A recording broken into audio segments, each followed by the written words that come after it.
for small children. My daughter's 21 months old, and she can tell the difference between. The Democrats continue to harp about science, and their new favorite science people are obviously they love Caitlyn Jenner because Caitlyn Jenner is an emissary for science, which is silly.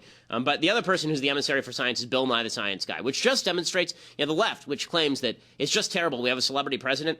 The person that they are trotting out as their lead spokesperson for science is a guy with a mechanical engineering degree from Cornell. Right, in like 1979.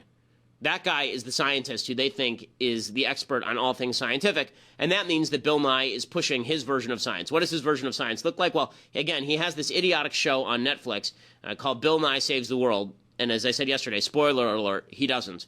Here is a segment from that horrible show in which he says that 3-year-olds should be able to choose their own gender.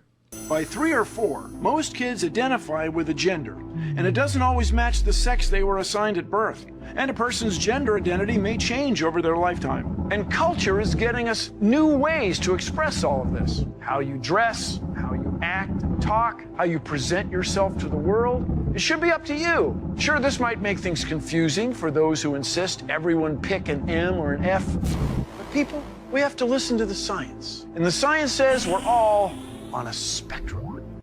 Okay, science does not say you're on a spectrum of sex. When they say gender, see, this is what the left likes to do, and it's really, really stupid, okay? The left says that gender is a social construct, and what they mean by that is femininity and masculinity are a social construct. Here is the truth about that. There are certain aspects of masculinity that are certainly not a social construct. Higher levels of testosterone, average higher levels of violence by males than females. That is not a social construct. That is a biological reality, okay? So that is not an aspect of gender. That's more an aspect of sex. The left likes to conflate sex and gender. So they separate these two things. They say sex is your biology, and then they say that gender is a social construct that says you need to be masculine or you need to be feminine. Now, not a lot of people that I know actually care whether you act masculine or whether you act feminine, per se. But that's not choosing a gender, okay? That's just whether you act masculine or feminine. Then what the left does is they say your masculinity or femininity, we can now read back into your sex. So in other words, if you are a feminine man, right? If you're a man who's biologically male and you act feminine, maybe you're a woman. Okay, this is stupid and ascientific. There's no evidence for it at all. It is also evil to suggest that a 3-year-old knows that they're going to choose a gender that is opposite of the one that they have. Okay, 3-year-olds don't know anything. I know because I have a 3-year-old. 3-year-olds do not know anything. It is your job as an adult to teach them about things that are complex and make the complex simple in ways that they can understand. And if when they hit 15, they're still having problems, then we can have a conversation about this. But this idea that 3-year-olds are capable of choosing their gender is asinine. Anyone who has a 3-year-old will tell you this. And it is cruel to a 3-year-old to say to the 3-year-old that you're going to be allowed to define your own essence of the world and you're going to be allowed to override your own biology. A 3-year-old is not capable of doing that. And there is no science to support this. What he has is anecdotal evidence saying that people who are 20 say, when I was 3, I felt like a girl in a boy's body. Okay, that is not scientific evidence that there is some brain test we can run that determines you are actually a girl in a boy's body. There's no scientific evidence to that effect. The idea that he is saying this is purely anti-scientific. But again, it's a political agenda masquerading as science. I'm old enough to remember when Bill Nye was on my television explaining that sex was a function of chromosomes. And that was actual science. And now he's saying sex is a function of what's ever in your head, and it can change over time. Your gender can change over time. And again, the left likes to play this word game where they say, well, we don't mean your sex can change over time. We mean your gender can change over time. And they say, well, what do you mean by that? And they say, well, it means you can be a woman. Okay, now you're talking about sex again. That's not the same thing. If you're going to separate out the two terms, you have to be very specific in how you use gender. If you mean that there can be a person who changes their behavior over time, bucking particular stereotypes about feminine and masculine, that I'm sure is true because people do it every day. What is not true is that you can change your sex, and the left conflates the two after separating them out. They like to pretend that everything that is feminine is not linked to sex, and then they pretend that if you are masculine as a girl, that means that you must be actually secretly a man. Or you can choose to be a man, which is just as scientifically stupid. 3-year-olds should not choose their own gender. Parents who do this to their child are doing something evil to their children. Your goal in life is not to confuse your children. Your goal in life is to simplify things for your children. Again, 3-year-olds are not capable of making these types of decisions, and damning a child to a lifetime of suffering is just cruel. The studies show that 8 in 10 kids who at any point suffer from any sort of gender identity issues grow out of that by the time they hit their teenage years. And what he is saying is that we should tell all kids, 100 out of 100 kids, we should tell them all they can pick their sex. So now you're telling a bunch of 3-year-olds who are by nature dumb that they can pick their sex. Okay, they can't. And it is a lie. And then beyond that lie, you're now confusing 100 3-year-olds. Let's take it statistically. Let's even pretend that Bill Nye was right. Okay, let's pretend that it's biologically decided that you're a boy in a girl's body or some such nonsense, which is just not true. And again, there's no scientific evidence to suggest that you're a boy in a girl's body. In fact, even the people who say that brain scans show differences between transgender people and people who are not transgender, even those say that it is a transgender brain, but it does not mean that you have a woman's brain in a man's body. It just means that you have differences from the traditional male brain. Even that is really scanty evidence, but that's the furthest that good scientists will go. And to say anything different is just not scientific. But let's take this statistically and assume that the left is even correct. Okay, so the transgender suicide rate over the course of a lifetime is 40%. 40%. Less than one person per 100 is going to be transgender in the United States. It's very, very rare, okay? And it's getting more common now because it's become kind of trendy, and because if you're a teenager and you want attention, then you can do it. Or if you have doubts, then we have decided that we're going to promulgate those doubts into reality. So even if you're not just trying to do it for some nefarious reason, if you have doubts, we're now trying to reinforce those doubts as a society. But let's use the numbers on hand. So like say 1 out of 100 kids has gender identity disorder or gender dysphoria, okay? Now you're talking about that kid having a 40% lifetime suicide rate. There's no evidence that that is mitigated in any significant way by society's acceptance of transgenderism. Politically correct position, which is that women can become men and men can become women, and we have to force children to embrace this idea by putting boys in girls' bathrooms. And then there's the politically incorrect position called science. Men are men, women are women, and you don't get to cross over by chopping off a few body parts or sewing a few of them on. Now, President Obama is pushing this particular viewpoint, and it really is important. You know, I want to stop for a second and point this out. It is important. The transgender bathroom issue is important, not because of bathrooms, but because of transgenderism as a social construct, transgenderism as a concept, and the unmitigated attempts of the left to target your children in order to push their leftist agenda. So President Obama, always for the left, it has to be done through schools and through children. They always have to push the left agenda through children. It's always for the good of the kids. Of course, all that means is screwing with kids' heads, but it's all for the good of the kiddies. Now, the truth is that they say it's to protect transgender kids from bullying. First of all, there are 2 transgender kids in the United States. Second of all, even if you want to protect transgender kids from bullying, there's a very simple way to do that. Have teachers who don't tolerate bullying. Wasn't that easy? Look at that. That's amazing. You don't need to teach kids that heterosexuality and homosexuality are on moral par in order to stop bullying, and you don't need to teach them the idiocy that men can become women and women men in order to stop bullying. That's silly, but this is what the left says.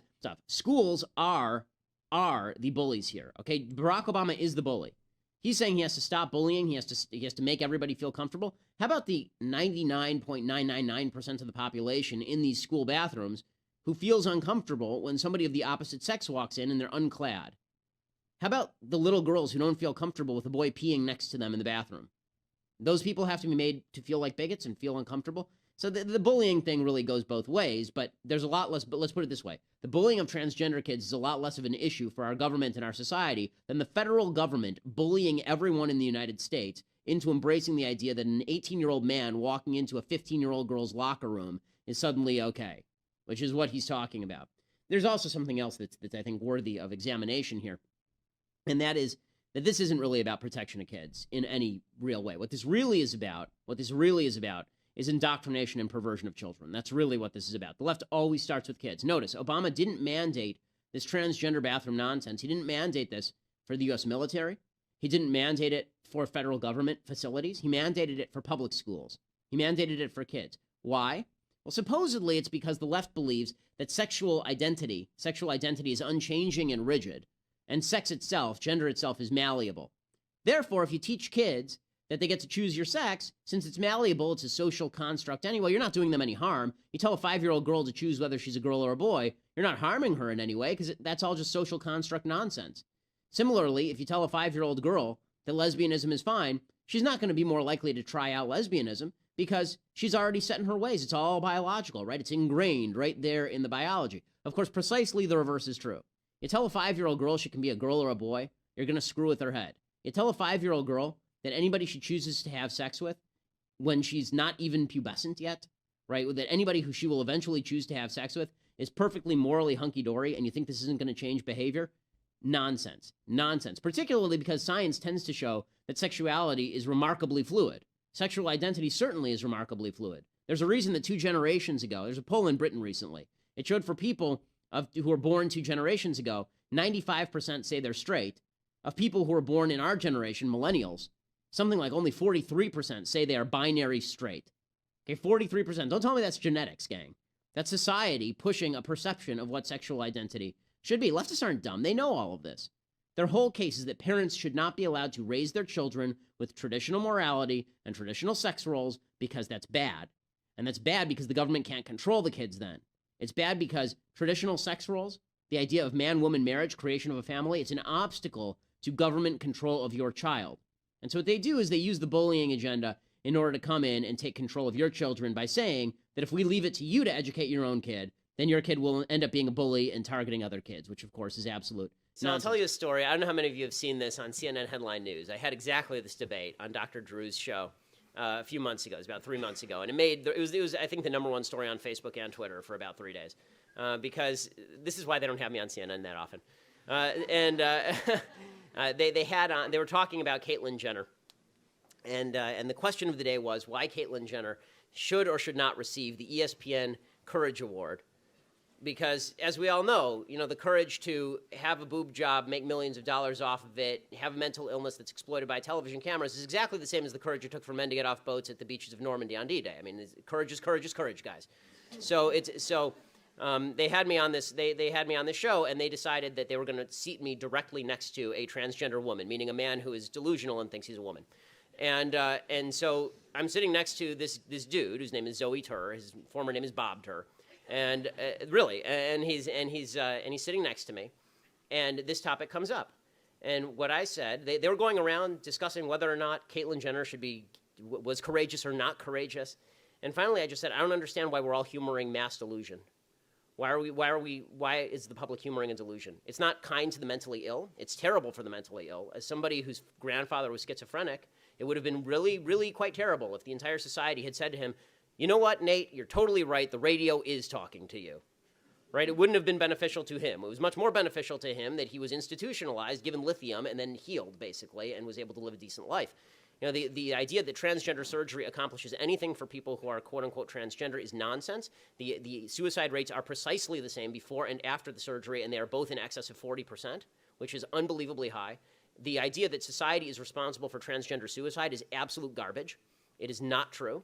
Okay, the fact is that even they've done polls of this. There's a poll from the Anderson School at UCLA, and they found that even transgender people who say they're not questioned about being transgendered, they have exactly the same rate of suicidality, meaning that this is a mental illness, because that rate of suicidality is so far beyond anything that has ever been experienced in any population of humans ever. Seriously, the only comparable rate of suicide to the transgender community today is Jews living under Nazi German rule. That is the only time in human history that there has been that rate of suicide. So I promise you, transgenders are not being treated like Jews under Nazi German rule, so it clearly is not societal impact that is making people suicidal. What's making people suicidal is that this is a mental illness, and it is barbaric to suggest that a man can become a woman and a woman can become a man with a snip of the knife. It's horrifying, and it is mutilation, and it is brutal. And the people who are pushing this have no sympathy for the people who are actually suffering from it. They're forwarding mental illness. They're forwarding mental illness to kids because they want to teach this to children now. And this is one where these people, it is unbelievable to me that the left suggests that we're the party of anti-science. Okay, they are the party of vaccines are bad and men can magically become women through some magic man-to-woman machine. Right? It's such utter nonsense. Every cell of Caitlyn Jenner's body has a Y chromosome, except ironically for his sperm cells. Right? So the idea that these are women is just it's utter tripe. And I have to say I am enjoying a little bit how the transgender movement is destroying feminism. That's kind of fun, because the feminists have always argued that men and women are inherently different. Right, men and women have a beautiful, unique thing to bring to the world, and then of course they say a bunch of other crap. But that's the part what they say is true, and now they're saying, but transgenderism says that men and women are exactly the same and can randomly shift. It's weird to hear Hillary Clinton, for example, say Caitlyn Jenner is a beautiful, lovely woman, and then in the same sentence say, and we need a woman president. It's like, well, that's kind of weird. Why? If men and women are exactly the same, then why do we need a woman president? Right? Men and women are exactly the same. So Barack Obama, without any changes to himself, but if Obama really wanted to jack her in this election, he would do that. He'd come out 2 days before the election and he'd say, I'm the first woman president. Right? and change nothing about himself, right? Because transgenderism suggests you don't have to make physical changes, you don't have to change your dress, you don't have to change anything, right? If you just decide one day that if Charles Bronson one day decided to saunter on in, take off his gun belt, and mosey on in and sashay on in to the ladies' restroom for a little sitsy on the toilet, then he would be a woman. This is the way that this is. What I love about this particular debate is I think enough Americans are not insane that they will buy the argument that a man is a man and a woman is a woman, considering they have known this since they were. We will make America great again.